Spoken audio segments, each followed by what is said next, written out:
Good afternoon, everyone, and welcome. It is our great pleasure to host Professor Farish Noor in this session, Decolonization, Decolonial Voice Series. We are happy to have participants joining us from different parts of the world. Today, we are honored to be joined Professor Farish and Noor, who is presently Professor of Politics and Political History at Faculty of Social Science, University Islam International, Indonesia, and Professor Fellow at the Institute for Islamic Thought and Civilization, International Islamic University of Malaysia. His academic journey has spanned various institutions across Europe and Asia, and also his articles and books are predominantly on Orientalism and colonialism.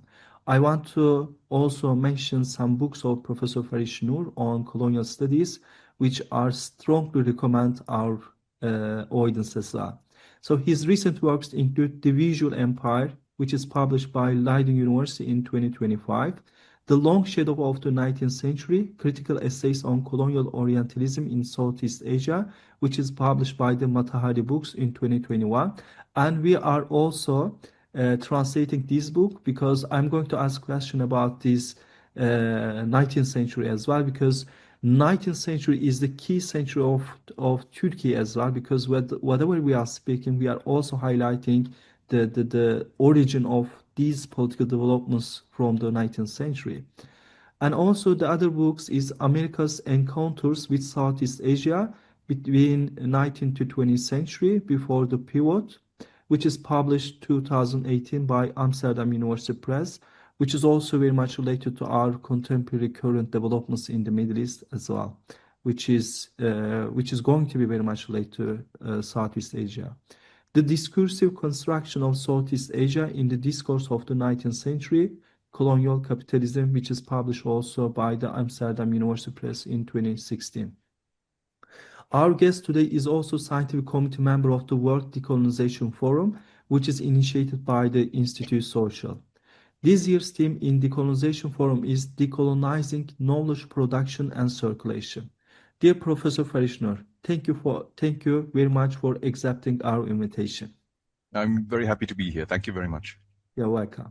Before we begin, I want to briefly introduce the purpose of Decolonial Voice Series, which aims to bring together leading scholars working on decolonial thought across disciplines to deepen discussions and also contextualize new discussion on decolonial consensus or decoloniality of the consensus. So thank you again for coming on. But Professor Farish Noor, again, thank you very much for joining us. And before starting my all academic questions, I want to start with your personal story, because before we dive into your research, your experience, academic experience, which spanned from different continents, from Europe to Asia, including Malaysia, Japan, Singapore, Philippines, and currently in Indonesia. So how do you analyze these academic institutions comparatively from a decolonial perspective? There are also few points I am particularly interested in. The hierarchy that exists between Western and non-Western institutions, and the way knowledge is produced and circulated within them. At the same time, I'm incredibly curious, that's very much related to our country as well. What is your approach regarding the place of local knowledge production besides academic methods? How do you see academy within this institutional knowledge production structure? Thank you. Floor is yours. Okay. Thank you very much, and Selçuk. And okay, if I can start by talking, I don't want to talk too much about myself, but I'll talk about the things I've seen. And as you noted, I have lived and worked and taught in several countries in Europe, in England, in France, Holland, and Germany. And I've also worked and taught in many parts of Southeast Asia, Malaysia, Philippines, Singapore, and now Indonesia. And so it's not simply a case that I have actually taught in different parts of the world, but I've taught over a long period of time. I'm close to retirement now, and I have been in academia since You are the more than welcome to Turkey as well, Professor. I'm more than happy to come. And I started my academic career at the age of 27, 28, and that's been about 32 years now. And I think two things come to my mind. The first is academia itself, I think, has changed. For those of us who've been in the academic field for more than 2 or 3 decades, and I have friends who have been in academia even longer, I think the most significant change I've seen is the way in which universities worldwide, East and West, North and South, universities have increasingly been brought into the neoliberal consensus, where universities are perhaps no longer seen as places of knowledge production, knowledge for the sake of knowledge, knowledge that has an intrinsic value, but knowledge is now commodified, and universities have become part of this. And this is, I think, the tragedy of modern education. I say this as, obviously a professor with students who want to be academics.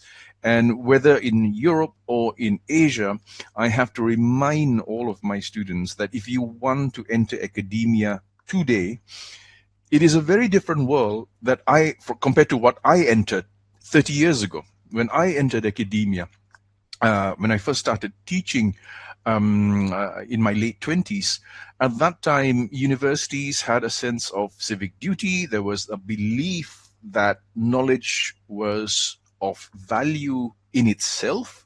It is good to have knowledge. Knowledge is a public good that society benefits when we produce knowledge together. And right? I mean, knowledge is not found in books. Books don't contain knowledge. Knowledge is a social construct. So we together, through discussion, through critical thinking, we produce knowledge together.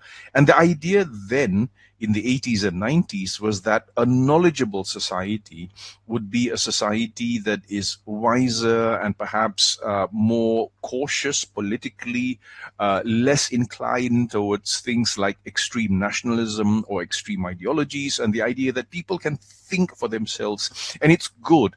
I was, my education, my higher education began in England in the 80s, when there were still things like the public university, the open university. And these were universities that allowed anyone to study. So someone, a retired person can say, I want to do a degree. Yes, the state encourages that because it's good to learn. It's good to know. And you can learn anything: literature, history, philosophy, theology, or whatever. Now, over 30 years, sadly, I've seen universities come under intense financial pressure. And this is, I think, because across the world, we have seen states increasingly become, convinced by the arguments of neoliberalism, that universities must serve a functional purpose, an instrumental purpose, and you must produce basically professionals to meet the needs of industry. And when you do that, then basically universities just produce workers. They don't produce intelligent people. They're producing workers for the market. And in my part of the world, in Southeast Asia, it is very, very common over the last 2 decades to hear political leaders, politicians, policymakers saying things that universities are teaching useless things. We don't need logic. We don't need, philosophy. We don't need, theology doesn't make money. Right? So why are you teaching all these things? We need things like AI, IT, engineering. Yeah, indeed, theology makes incredible money right now in the world. Yes. If you look at the United States lobbies of the Zionism. So, Yes. and also, I want to pick the concept of social. You say that knowledge is a social construct. Mm-hmm. So, if we move from the local knowledge Mm-hmm. production, so how it is going to be related with the Western academic institutions in relation with. So, can you also elaborate a bit about Mm-hmm. that? I think this is where, increasingly now, because I think one thing that we can see, and I see this as someone who has lived and taught in both East and West, um, something which I think is a tragedy for us in the non-Western world is that we seem to have bought into the idea that there is a universal model of the ideal university. Mhm. But this universal model is basically a Western university. Yeah? So we all want to be Harvard, we want to be Oxford, we want to be Cambridge, we want to be Sorbonne or what have you. And so as we subscribe to this idea that there is a universal template, and that universal template is not actually universal, it's singular, it's actually Western centric, then it Mhm. means that in our part of the world, whether it's Turkey or Indonesia or Malaysia, our local knowledges do not meet the criteria of this kind of instrumental knowledge that they want, right? So local understandings of climate, local understandings of health, local understandings of medicine often are not regarded as knowledge, or at best they are regarded as exotic knowledge. Yeah, I remember during my university days in England, when you go to the library, you would have sections, as you know, in all libraries. So you have a section on, say, philosophy, and under philosophy, who do we find? We find, of course, Socrates, Plato, Aristotle. We find Kant, Marx, Schopenhauer, Nietzsche. But where are the non-Western thinkers? So where do we find the non-Western thinkers? They come under Eastern philosophy. So there's philosophy as a universal category, and then there are subcategories like Asian philosophy or Oriental philosophy or African philosophy. And I think this continues until today. So to go back to your question, Silchuk, what happens to our local knowledge?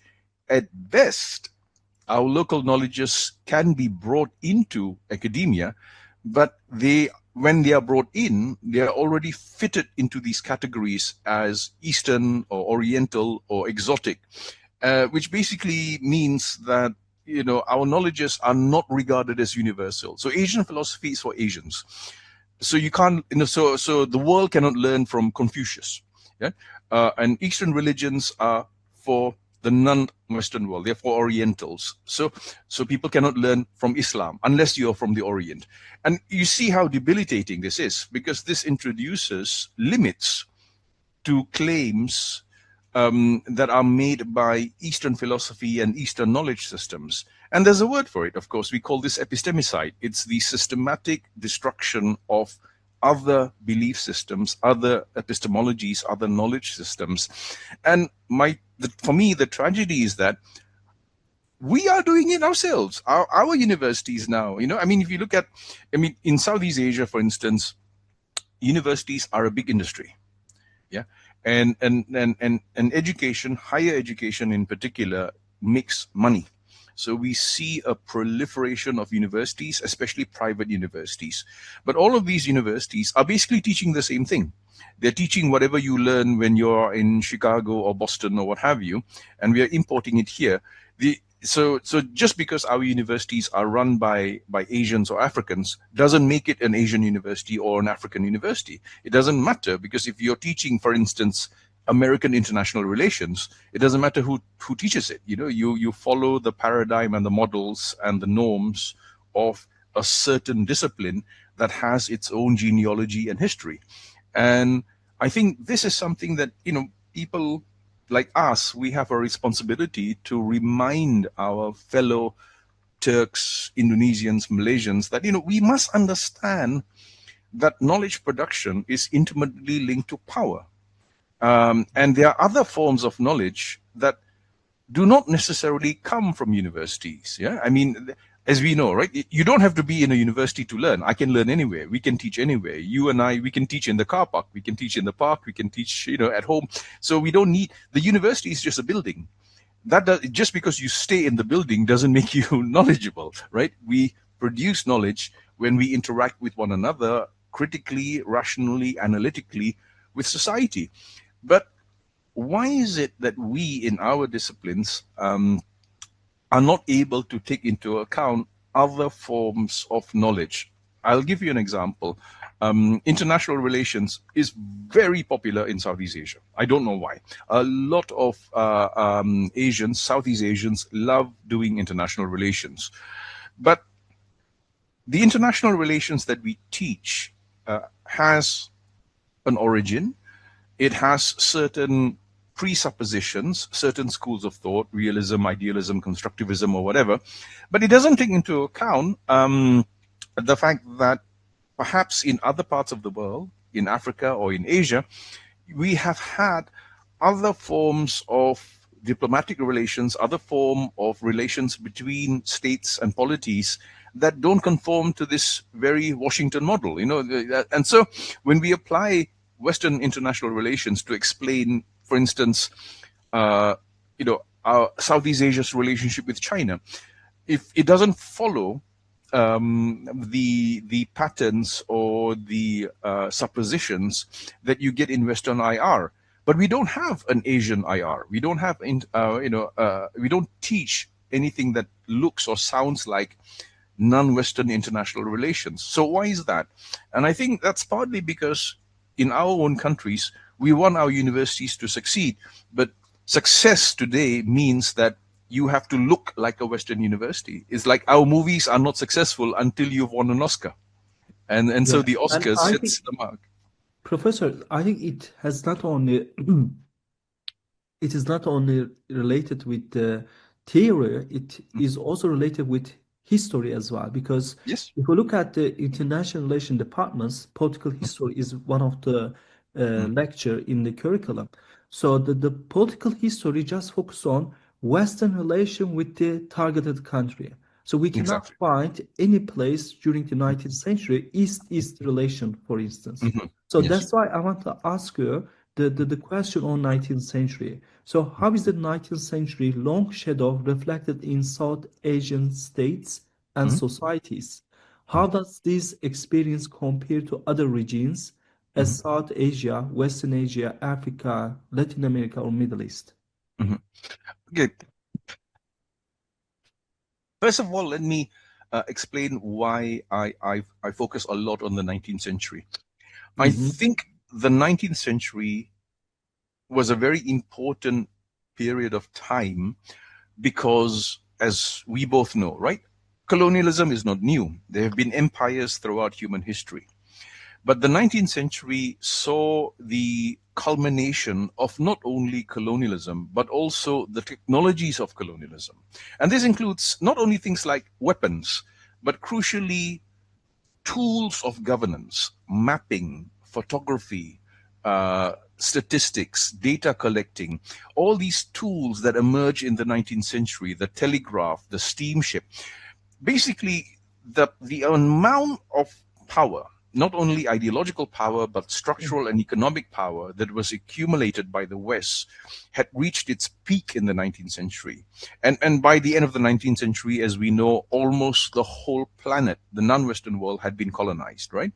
And we've been mapped out and all that. Now, that level of deep penetration into not only geography, but also into the minds and the lives of people in the non-Western world, I think continues until today. So in answer to your question, Silchuk, or how do we see the 19th century today? Well, look at our maps. The map of Southeast Asia is a 19th century map, right? The borders between Indonesia, Malaysia, Philippines, Thailand, Singapore, these are all borders that were drawn in the 19th century, not by Southeast Asians. They were drawn in Paris, in London, in Madrid, in The Hague. And if you look at the map of Africa, there's a very good book by Basil Davidson, The Black Man's Burden, Africa and the Curse of the Nation State. Basil Davidson says the same about Africa. The map of Africa that we know today is entirely a Western map. So when we look at the map of Africa, tell me, is that a map of Africa or is that the map of Western power? It's actually both, right? It's actually Same both. here in Turkey, because when the Ottoman Empire dissolved, so Hmm? the whole maps was like Hmm? designed by Hmm? the European and British forces. And the Exactly. question is about, I think, which is very much related about again knowledge production as well, because how do you see the region? How do you see the nations, Hmm. races, Yes. ethno-religious diversity of the region? That's why. So in your work, you emphasize colonialism not only as an economic exploitation, political dominance, military presence, technological advance, but also a system of discourse and Mhm, epistemology to mhm. identify the people in the Yeah. region, which relates to the state building process as well. So Mhm, could you elaborate on mhm. what this means, like a discourse and epistemology? Okay. All right. What I mean by that is this. There is, I believe, um, the tendency in many post-colonial countries when we write about colonialism and when we remember colonialism, there is, I think, a tendency to focus on the violence of colonialism. Now, of course, I'm not denying the violence. Yeah, I mean, colonialism was a very, very violent process. But in all my works, because you have to remember, Selçuk, you know this, right? My background is in philosophy, actually, right? Yeah. I'm not trained as a historian. I began as a philosopher.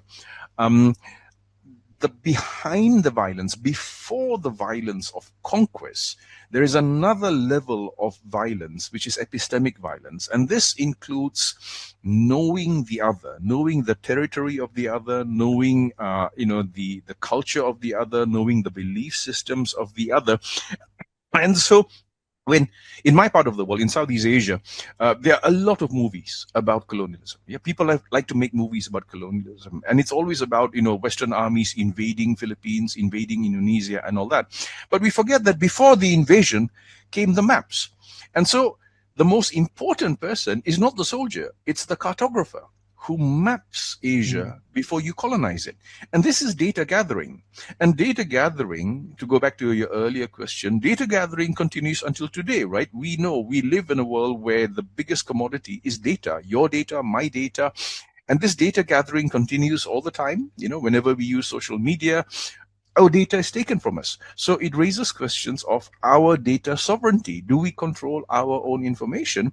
Or are we actually giving our information whenever we use social media? Because social media knows what you like to eat, where you want to go on holiday, it knows what you like to watch, because all this data is being collected. So of course, this is the big difference, right? In the 19th century, when colonial powers wanted to know about the people they wanted to colonize, they had to send spies, they had to send agents, cartographers, mappers. But today, they don't even have to send no cartographers or mappers, because we are giving all the data all the time. So for me, we are living in the long shadow of the 19th century. The modalities of data collecting are still there, and this data collection then creates that discourse, that narrative about the other, right? Of course, if you look at, for instance, the relationship between, say, Turkey and Europe, right?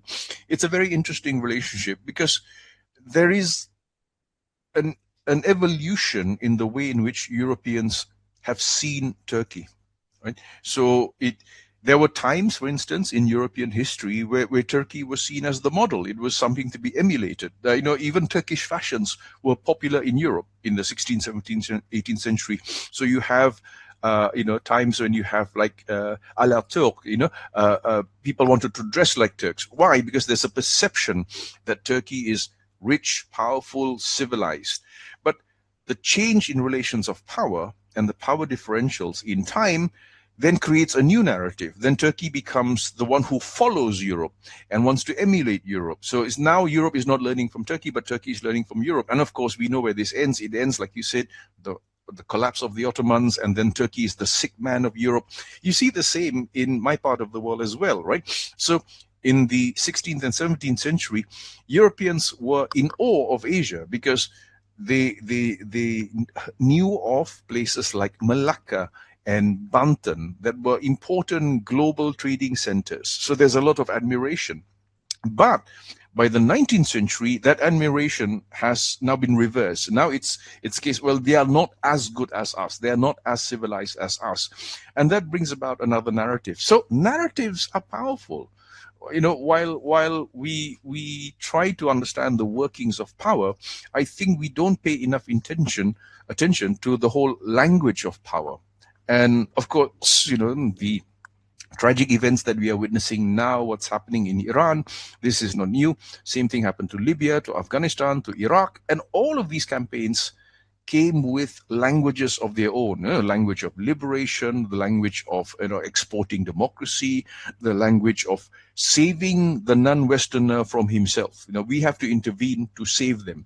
So these narratives of salvation, civilization, these are actually very powerful tools. They are as powerful as cannons and guns.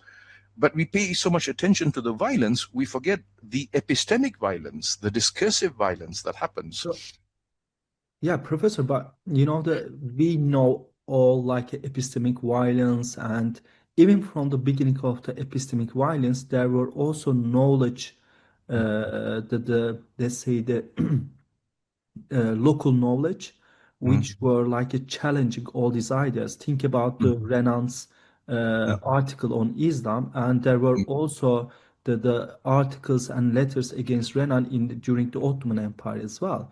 But we are speaking, of course, about decolonization as well from the 1960s, and there are colonization process, and there are still data collection and colonizing the mindset as well. But I think we should speak about decolonization again. It was not about 1960s political decolonization, but at the same time, how should we understand decolonization? How should we apply decolonization for all these last 2 century developments under the long shadow of 19th century? I think, well, I have my own personal view on that, which might be different from others. But I don't necessarily see decolonization as a tool or a process, but rather I see it as a goal. I mean, I always say, my students ask me this question, right? And I say, look, I'm a historian. My job doesn't pay me to decolonize. My job pays me to teach political history. But in the process of doing, I hope, good political history, objective political history, we decolonize. That's one of the side effects of it. It's one of the results of it. Because what do? I try to show how in the 19th century, local systems of knowledge were systematically erased and silenced. And that's important because to remind ourselves of these processes of silencing means we also open up opportunities for these different discourses, these different knowledges to come back. And that's decolonization. So the end result is decolonization. I don't know how, for instance, we can teach decolonization as a discipline, because it's not a discipline.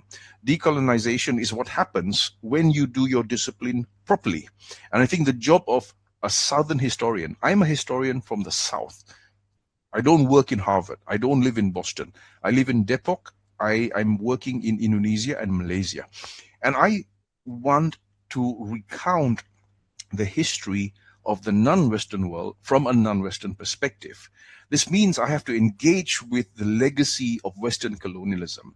But it also means that I have to be honest. Here's a question that I think a lot of people are not comfortable with.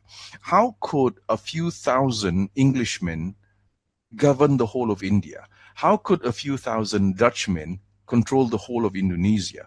Now, the Dutch are not superhuman. The English are not superhuman. So the answer to the question is twofold. One, there was a lot of collaboration. And this is the tragedy of the South. Yeah. A lot of Africans collaborated with imperialism. A lot of Asians collaborated with imperialism. If you look at the British colonial army, most of the soldiers were Indians. Now, this raises a second question. How did this happen? Why was it so easy for the British, the Spanish, the Dutch, the French to get Asians to colonize themselves? And now we have to understand the workings of modern colonialism, which is driven by capital. And it's a market kind of colonialism. So modern colonialism opens up opportunities for you to take part in your own colonization. And why is this important? It's important now because modern social media invites you to take part in your own colonization. Yeah, so you download a new app, you join a new social media network. It's not forcing you to do anything, but inadvertently you're giving all your information away. And if we don't realize this, then this is how we disempower ourselves. Now, generating this awareness, for me, that's decolonization. So what is decolonization? For me, at least, it's trying to get people, North and South, East and West, to understand how power works. And it works, again, not mainly through violence. It works through these narrative strategies. There's a new social media app. It comes to you and says, hey, download this. This is a fantastic app. You can talk to your friends. It connects you. You become international. You become famous. So that's the official, that's the language. Yeah. But behind that language is the reality that this app will take all your data. It will use your data. It will sell your data. And that's what we don't see. I mean, no empire ever said, we've come to kill you, right? All empires will come up with a nice narrative. We've come to bring civilization. We've come to bring healthcare. We've come to bring democracy. And of course, you and I know, right, how many times the Arab world has been destroyed in the name of democracy. We need people to understand that you cannot simply take this kind of political language without thinking through it. And I think you and I, our job as scholars, I mean, that's our role, right? To make people intelligent. And when that happens, then decolonization is the result. We decolonize our minds. We stop believing in these very dangerous narratives that are actually colonizing us until today. Yeah, thank you. There are many, I think, significant points you highlighted. Mm, And one of them is about, as you mentioned, you are in Depok in mm, Indonesia. You have to give your lectures in the context of your place. yes. But in these countries, in the non-Western countries, the most appreciated and well-respected universities and education system is fully oriented with the Western context. So it Exactly. followed the Harvard's curriculum. That's the best. Exactly. And that's one of the questions I think we should raise as well. Mm, And secondly, how these power relations and colonial relations happens, mhm, which is also very much related to contemporary developments as well. Because mhm, recently, as the Indian mm, President Modi visited mm, Israel, and mm, Netanyahu also appreciated mm, history because he mm, said that Indian soldiers here mm, fight with British against British and Jews against Ottoman. So mm. it is indeed colonial history, and then it is quite interesting how you Yes. reconstruct history and Exactly. re-narrate the whole Mm, story very much differently. mm, Why the Indian political movement is very much indeed decolonial movement in the beginning. mm. Anyway, Yes. another question, because I would ask one last question, and then Q&A session is going to Mm, start. Our last question is about our decolonial consensus or decoloniality of the consensus, because the current, as you know, from the post-1990s, in the beginning of your speech, you mentioned about neoliberalism. So neoliberalism was the consensus of the world, which is identified as a Washington consensus, market-led capitalism. And then we started to discuss about Beijing consensus, state-led capitalism, which shows us great success in Chinese case. And at the same time, recently, London School of Economics published London Consensus, which highlights about social resilience in mm, this current system. And I think we should formulate the Tel Aviv consensus and Moscow consensus besides all this discussion, because Tel Aviv consensus is like a recolonization process. So Israel, what Israel is doing is like the 19th century policies. So because mhm, after the 19th century, as you know, the early 20th century, through the League of Nations and the UN rule-based system, so we try to change all these power dominated relations. But Tel Aviv follows this policy right now. And the Moscow policy is very much security-oriented policies, which is dominating the world politics as well. So within all this picture, looking ahead, considering the persistence of colonial logics in Southeast Asia, in other parts of the world, is there a room for global decolonial consensus? If so, what might its key elements be? Would such a process begin? I think it can, but to go back to what I said earlier, I think decolonization is one of the results of critical thinking. I think one thing we need to do is decolonize the need for consensus in the first place. Yeah. Let's think about this. Whether it's the London consensus or Washington consensus or Beijing consensus, all these types of consensus operate on the basis of one simple idea, which is that the primary actor in international politics is the nation state, right? So they all require states. To go back to Basil Davidson's point, yeah, about the black man's burden, Africa and the curse of the nation state. It's the nation state that we know today that has actually destroyed our sense of, pan-Asian, Asian-African solidarity, because we all look to our own national consensus. You remember, I'm in Indonesia, right? In 1955, there was the Bandung Conference. The idea that countries of the post-colonial South from Asia and Africa can come together in a spirit of, common mutual help and support and recognition. But who came?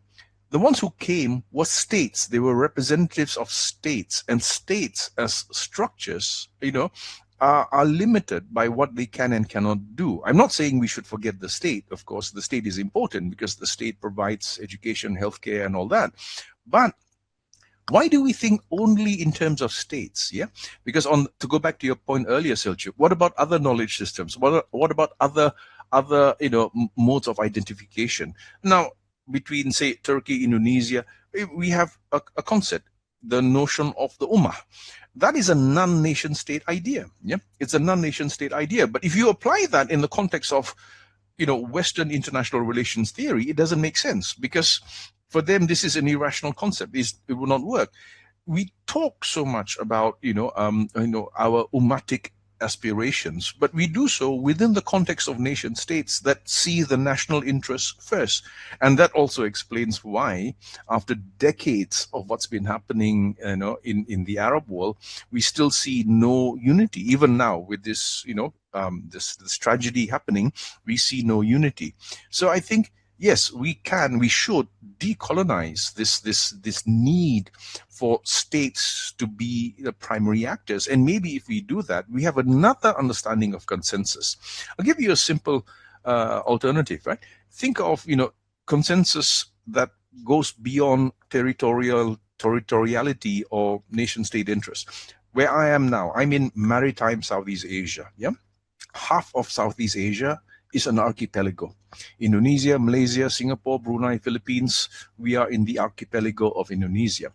The biggest threat that we face is climate change. Yeah, because if ocean levels keep rising, within a few years, many of these countries will actually lose territory. Now, think about that. Foreign armies cannot take away your land, but climate change will take away your land. These countries will become smaller. Some countries like Maldives will disappear.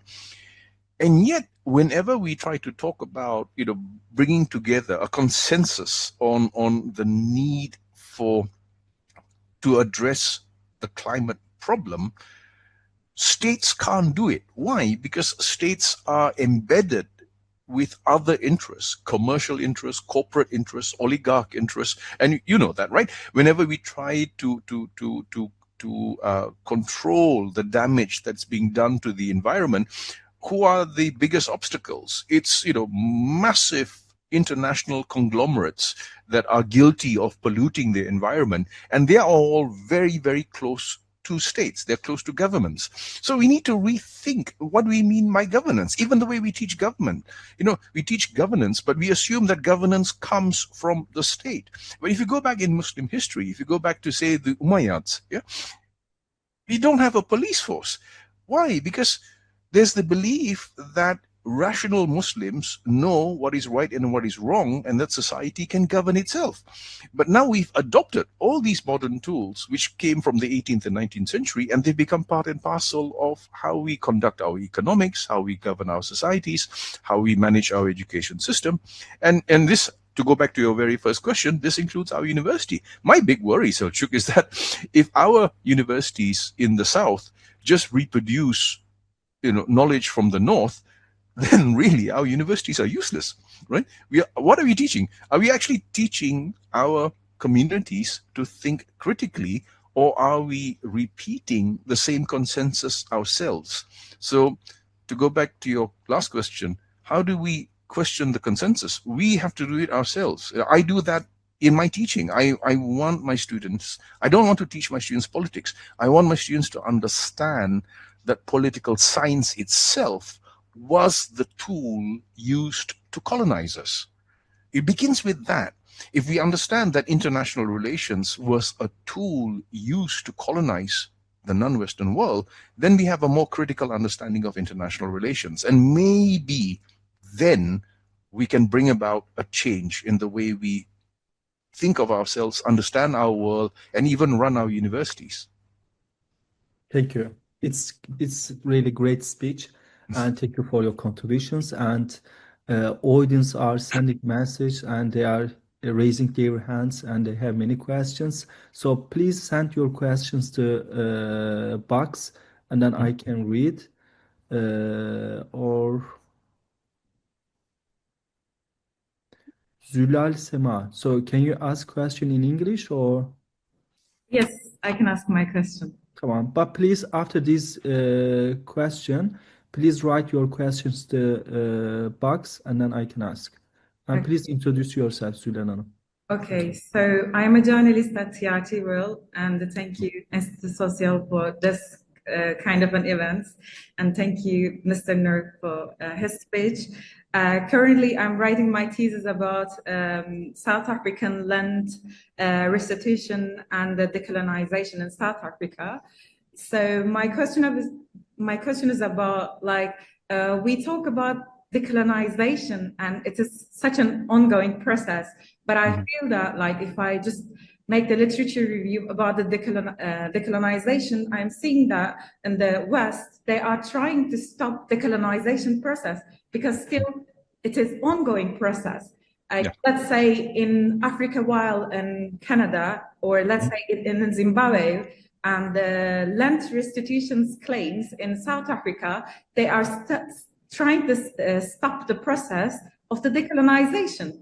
So, like, let's say there are claimants in Canada, but rather than giving their rights, Canada is just ended up the process, and they just opened the memory places for them. So, and also my question is quite personal, and then you can connect your own story as well.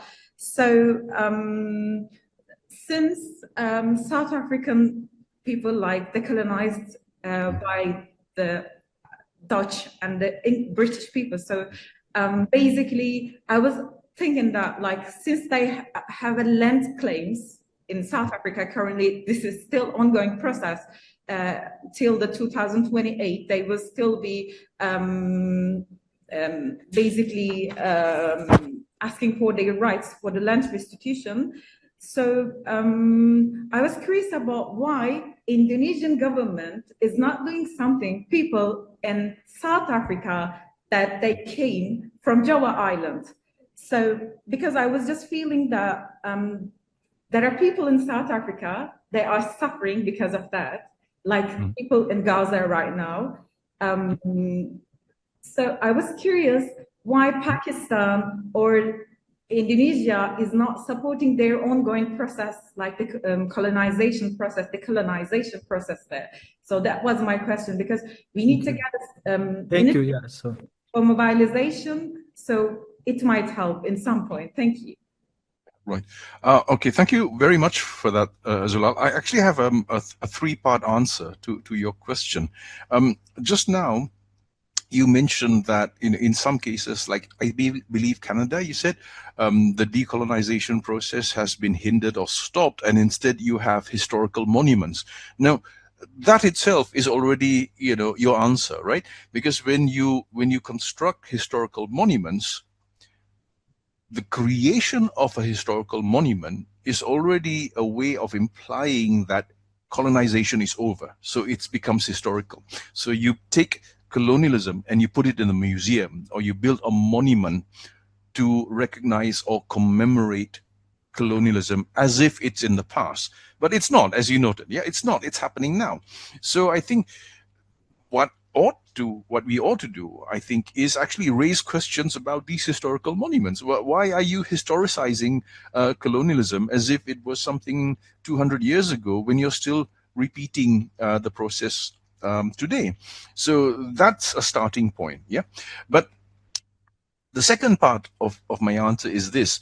I understand, and I think I agree with what you said about the cases of Canada and South Africa. However, and again, I think we must be objective. We have to be thorough in our analysis here. If you look at many parts of post-colonial Africa and Asia, most post-colonial states are colonial states. You know, they're colonial states. I mean, look at how we understand development in the post-colonial world. We have inherited this idea of development as if it's a necessity of the state, that the purpose of the state is to develop the economy. And what do you mean by developing the economy? In real terms, it means working often with corporate interests, and two, to basically further the process of exploitation and utilization of resources, including native lands. So if you look at the tragedy of post-colonial Asia and Africa, many post-colonial Asian and African states behave exactly like the colonial masters. It's just a change of management, but the company is still run the same way. And it's run like that. It's run like a company. Remember, modern colonialism is different from classical colonialism. If you go back to the Assyrian Empire or the Egyptian Empire or the Roman Empire, well, that's just brute force. But modern colonialism takes off with the rise of mercantilism and the emergence of international global colonial companies, the East India Company, the Dutch East Indies Company. It's driven by capital. And so the purpose of modern colonization is not simply to steal land, it's to take other people's land to make money out of it. And the post-colonial state does the same. The environmental tragedy that we see in many parts of Asia and Africa today is because many Asian and African states behave like colonial states, and they have no problems whatsoever working with international commercial interests to help them continue to exploit their land and resources. And so I think this is again why when we talk about decolonization, we need to be very cautious and make sure that we don't fall into this dialectical trap that everything Western is bad and everything Eastern is good. That's not true, because the destruction of the environment in Asia today is largely because of Asian states who have adopted the Western model. Yeah. And I think that's why we need to be thorough in our analysis. Yeah, Yes, and also, sorry. Professor, like a Western hegemony also sustains within this system. Yes. And if you question how does it sustain, again, it's very much related to the colonial, very much sophisticated colonial process. So Yes. like if we are speaking old empires, at the end of the day, these empires needs to extend their border and they have responsibility for the local people. But for the colonialism, you don't have.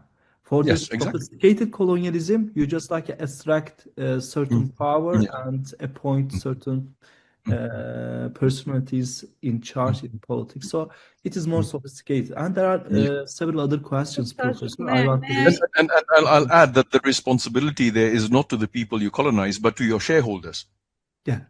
Yes, because you have to show, you see how much money we made this year, yeah? And it's actually interesting when I do my research in the 19th century, a lot of these colonial reports, when they go back to, they send their reports back to The Hague, to London, to Paris, often they're boasting, oh, look how much money we made this year. So the idea is that the colony is not simply power, yeah? It's where you make money. And you boast your success is dependent on how much money you make. And the problem with post-colonial states is that we've bought into the same logic. So we too think, oh, what's our GDP next year? Our GDP has to keep rising and rising and rising, which basically means we need to continue these exploitative practices. And also, Professor, these numbers doesn't help the society and nation. Look at the South Korean case. It caused huge problems, social problems, birth rate diminished. So, Dr. İpek Coşkun Arman, do you have a question? Hello, Professor, again. And it's a very short question. How is it possible to construct a decolonial mindset without lapsing into or reproducing Occidentalism? Yeah, I think that's the most important question. I mean, like I said, I'm trained as a philosopher. I'm trained in philosophy and literature, and I think there are two things we need to take into account here.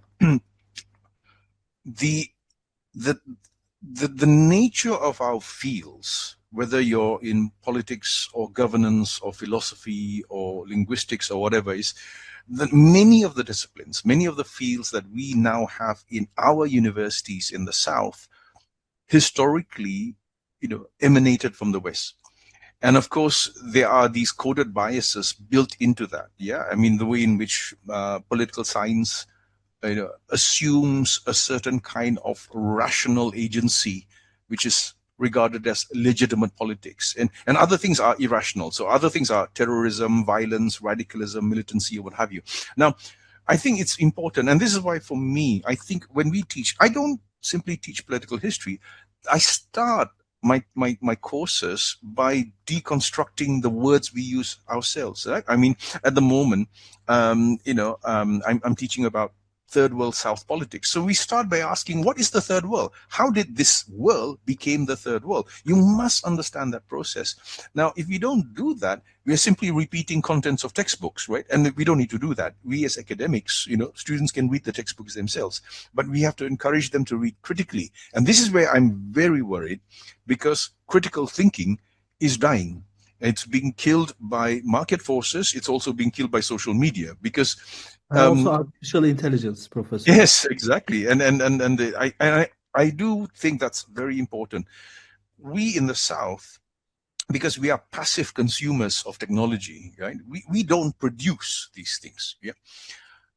Now, the ease with which our societies simply take whatever's given to them in the international market, I find very disturbing. And when people say, oh, we are not that passive, well, look around you. Yeah, look at. I mean, I give a very simple example. Watch TV in any non-Western country, right? Whether it's Turkey or Malaysia or Indonesia, Philippines, Pakistan, or India or whatever. What are you likely to see in the evenings? You have a talk show, right? You have a talk show, and every country has talk shows. But talk shows emanated from American TV. And the format is the same. It's always the same. It's one host. You have some interviewees. You have a little bit of music. So we took that entire template and we brought it into our popular culture. We localized it, but the template doesn't change. So this is the problem that I think we have. We have this. I mean, there's nothing wrong with being curious about the rest of the world, and there's nothing wrong, I think, intrinsically with liking, say, Western popular culture. But when you take it uncritically and you simply reproduce it, that doesn't make it local. Like I said, there's no point having modern universities in our countries if everything we teach is exactly like what they teach in the developed North, because then we're just reproducing these canons of knowledge. So to go back to the question, how do we do that? I think it starts by making people think. We need to be, thinking is almost, not fashionable anymore, to get people to think, why am I watching this talk show? Why am I, listening to this music? Without that, I think we as academics fail, because I think part of our duty is to encourage awareness and reflection among our students and in the public. And that's why I think it's so important for us to remain critical, because everything can be questioned and everything should be questioned. To go back again to my work, I mean, when I look at colonialism in the 19th century in Southeast Asia, I mean, the thing that always stuns me until today is how easy it was. How easy it was. After the first few battles, you can already build your colony, because people accept, okay, this is the new way of doing things. This is the new currency. This is the new postal system. This is the new economic system. So they just adapt.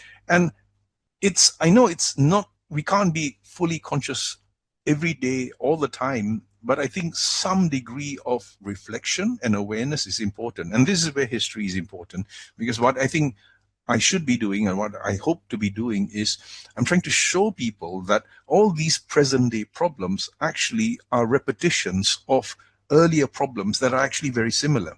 They just come in different forms, but it's the structure that you need to understand. So history is not simply about dates and names. Good history is actually a history of structures and processes. And that's why historians, we need to work with political economists, we need to work with social scientists, because we need to show that, colonialism is not simply a time, it's a process. And you must understand what are the mechanics of that process and what are the institutions and structures in that process. And if you don't do that, then history, of course, becomes a boring subject. You just remember dates and you remember names, but that's not history for me. Absolutely. And Professor, there are several questions in our box, and I want to summarize 4 questions within Okay. one concept. So basically, our audience are quite curious about future of university in relation with these universities, the knowledge production against the colonization, whether there are consciousness or not. For instance, one of the question is about the size of the Africa. So in the world map, it looks like very much shorter. So small. So the question is about how this data producing process would be based on the real truth and consciousness in these countries, because they are curious about your background in Southeast Asia. These countries are also colonized, and what is the stage of consciousness in these countries and universities, and maybe Okay. local networks and elites as well. Okay. To go back to the question on maps, it just so happens that I'm actually about to publish a book on mapping and power. And so I'm very interested with maps, and I collect maps. And so one of the things I have always argued is that we don't simply look at maps. You never look at a map, but you have to read a map. So maps tell you something, and maps tell you as much about the people who make them as they do about the countries you find in the map. So when you look at, earlier on, I talked about the political geography of Southeast Asia, right? The mapping of Southeast Asia already presents, when you have Asia, yeah, which is historically a continuum. And as we know, borders are a relatively new thing. If you go back to the 7th, 8th, 9th, 10th century, there are no borders. You live in a borderless world. But the emergence of borders, whether it's in Southeast Asia or South Asia or Africa, is the result of colonialism. And why are the borders there? The borders are there to demarcate the extent of different Western empires. So if you look at Southeast Asia's maps, in the 19th century, it's because the British were saying this part is ours, the French were saying this part is ours, the Dutch were saying this part is ours. So the borders are there to actually serve as borders between different empires, not between different nations. Yeah? The very concept of Southeast Asia itself is not a Southeast Asian concept. Southeast Asians never saw themselves as Southeast. As far as they were concerned, they were the center of the world. And that's normal. People who lived in Ottoman Turkey thought they were the center of the world because they are the center of the world. Yeah, Southeast Asia was the center of the world for them. Africa was the center of the world for Africans. Well, so how come suddenly now we are not at the center? We are either east or north or south or west. And these geographies, these coordinates are part of the legacy that we inherited. So how do you teach geography then? You have to teach that geography, there's the material reality of objects, but there's also the discursive reality of constructed objects. And if you read Mundimbe's work on Africa, the idea of Africa, there's Africa that was understood by Africans, and then there's the Africa understood by Europeans. And these are two very different Africas. They're two different Africas. Like, Seljuk, the history of Turkey. There's Turkey understood by Turks, and there's Turkey understood by Europeans. These are two different Turkeys. They're not the same country, right? But so now when we deal with politics, are we dealing with the European Turkey or the Turkish Turkey? Am I dealing with Southeast Asia, or the Western Southeast Asia?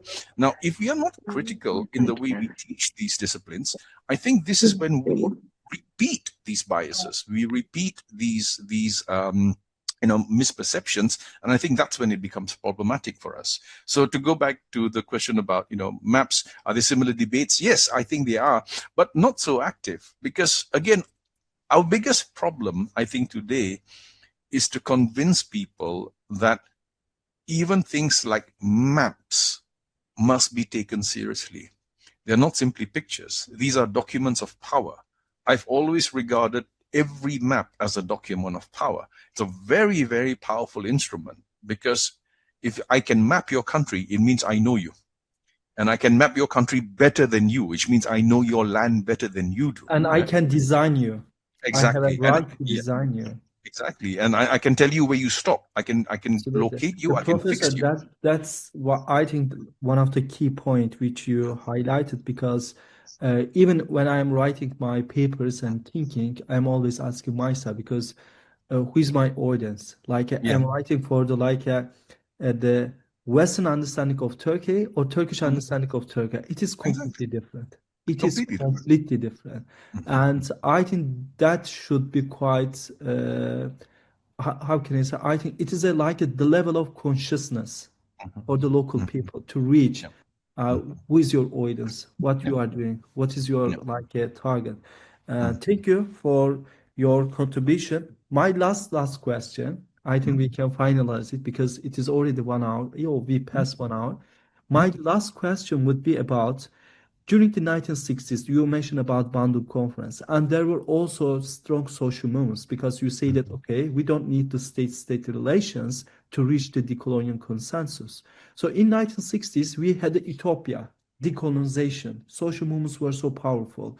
Philosophers, intellectuals, academics, scholars, journalists, and the movements.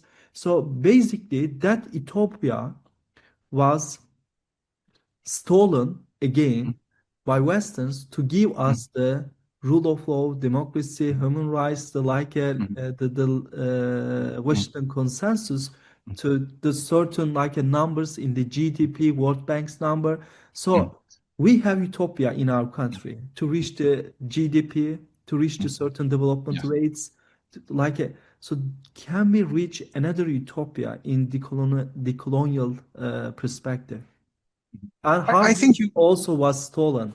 Yes, I think we can. I think we can, and I think this stealing of this ideal again was made possible because, like I said, even at Bandung, many of the nations of the South, from Asia and Africa, had already accepted the nation state as the only legitimate actor in politics.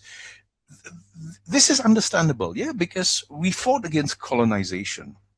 And when you fight against colonization, to capture the state is your first goal. You must win back your state. And so there's nothing wrong there. But after winning back the state, we ended up worshipping the state. So the state becomes the only model we can work with. And we forgot other pre-colonial, ways of understanding, not only politics, but like I said, health, welfare, society, nation. So we adopted a lot of the vocabularies and epistemologies that came with modern colonization. And this, of course, includes the language of development. So one of the reasons, I think, and there are many reasons why, the Bandung spirit was lost, but I think one of them is because the logic of the Cold War at that time forced countries of the South to choose sides. And those who were partisan to the Western side adopted, again, what you mentioned earlier, Selçuk, the Washington Consensus, the idea of capital-driven development. And we wanted to succeed, but we wanted to succeed according to terms that were set by other people. Yeah. So, and you see this all the time. I mean, I'll give you a very simple example.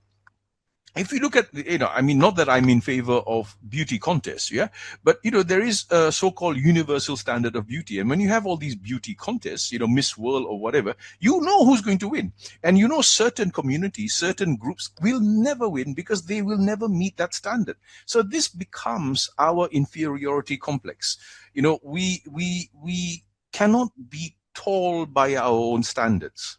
We are always short by the standards of others. And when you do this, and this is what I call the game of post-colonial catch-up, all the countries of the South in Asia and Africa, we're trying to catch up, because we already accept the idea, which is false, by the way, that the West is ahead. So we have to be like them. So we want to be like Harvard. We want to be like Oxford. So we are running to follow them. If you follow them, the goalpost can be moved all the time. You will never get there because you will never be good enough. You will never be liberal enough. You will never be civilized enough. You will never be developed enough. So you will always lose. And this accounts for, I think, the frustration that so many people in the South feel because you cannot win this race. Professor, what we forget, the goal itself can be failed. Yes. So the progress is not like endless. Yes, yeah. But to go back to your question, Selçuk, then what can we do? Well, I'll give you an example, yeah? I mean, I'm an academic. I hate university rankings because I think we can never win university rankings, right? But I am now a professor in an Islamic university. I'm also a professor fellow in another Islamic university in Malaysia. Now, if you take a university like an Islamic university or a Catholic university, yeah, and you put us in the global rankings, we can't win because the understanding is that these global ranking systems fit a certain type of modern functional instrumental university. But why can't Islamic universities or even Catholic universities, why can't we have our own ranking of what an ethical university should be? We measure our success not in how much money we make for the state, but we measure our success in terms of, okay, do we provide courses that teach, for example, environmentalism and Islam, or a moral, ethical approach to governance, or a religious critique of corruption, and these can be our standards because they don't teach that at Harvard. They don't teach that at LSE, right? But we are supposed to be different. I keep telling my students, we have the word Islam in our university name. We are the International Islamic University of Malaysia, of Indonesia.